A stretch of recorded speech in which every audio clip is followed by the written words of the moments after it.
The gentleman from Oklahoma, I believe, is next. Thank you, Mr. Chairman. Let's continue to look at the process of cleaning up behind this parade. In Oklahoma in the 1980s, we went through a twin ag and energy resource boom and bust, and it was fascinating after the FDIC got done stomping through the arena how 5 and 10 and 15 years later, amazingly, there were some millionaires made of dealing and disposing of these assets. Could we talk for a moment about the Public-Private Investment Fund?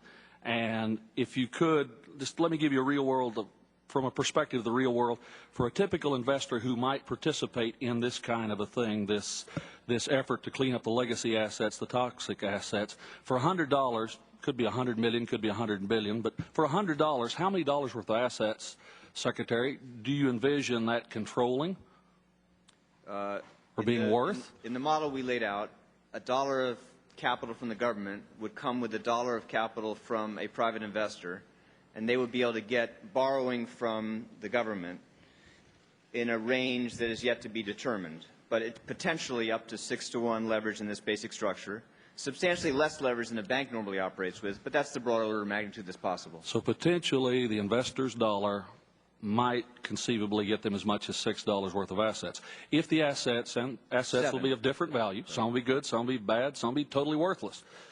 If the assets turned out to be bad, of that dollar put into the fund, what is the investor's potential loss? Can he or she lose it all? Yes. And the upside? Upside would be shared in portions of the capital they put in. So the taxpayer was sharing the upside alongside the private investor.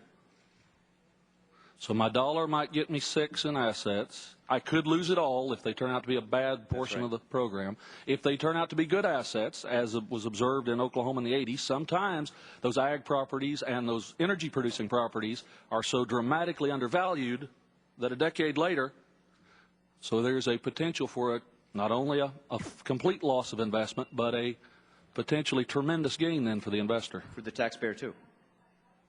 The taxpayer would share equally in those gains. As you envision the program, what dollar amount, what level of player are we talking about? I'm sure this is not something that the small investor will be able to be a part of. We want this designed so that the potential gains can be shared as broadly as possible. So does that mean the buy-in is 100,000, a million, 5 million, 50,000? We've laid out some detailed proposals for minimum investments, but again, people will be able to participate through the general asset management companies that manage the pension assets of average Americans.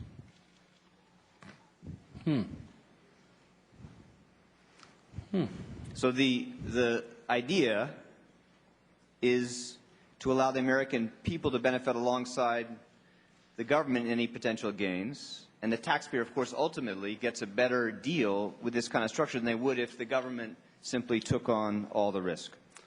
And the reason I bring all this up, of course, is potentially there will be some tremendous winners on down the road, ones who've either picked wisely or by good circumstance. Let me flip to one more question. We've been very focused on AIG compensation and the bonuses and all those sorts of things. One other subject, a lot of compensation, and I'm not a part of corporate America, but a lot of compensation is not just bonuses and outright salaries. It's things like stock options, correct? As this economy picks up, how many of these financial institutions, and I'm asking a question that may not be answerable, of course, but are we going to see at some point, a year or 2 or 3 or 5 from now, the really big sums of money made when these stock options that might be worth pennies now or dollars now become tens or hundreds of dollars in the future?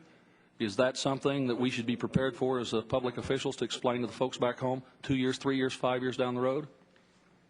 Technically, I think most of those would have to be fundamentally renegotiated for the risk you're raising to materialize. But it is very important that compensation practice across the industry be fundamentally reformed so that compensation is tied to long-term performance of outcomes by the firm itself. And what the President proposed on February 4th is that compensation above a certain limit, particularly in cases where the firms are getting assistance from the government, be in the form of restricted stock that is at risk, only pays back over time, only after the taxpayer is repaid. And for all firms that participate in these markets, we want them to subject their compensation proposals to a shareholder vote. So the shareholders will have the opportunity to look at these compensation practices and make their own judgment about whether they are appropriately rewarding risk and not incenting excessive risk-taking at the expense of the system as a whole.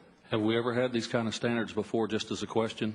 No, I think this is a necessary, important part of a reform agenda. I think it's not possible to run a effective risk management framework without also looking at compensation incentives, because they, as we've seen, overwhelmed all the checks and balances and limits that were set by supervision and risk managers.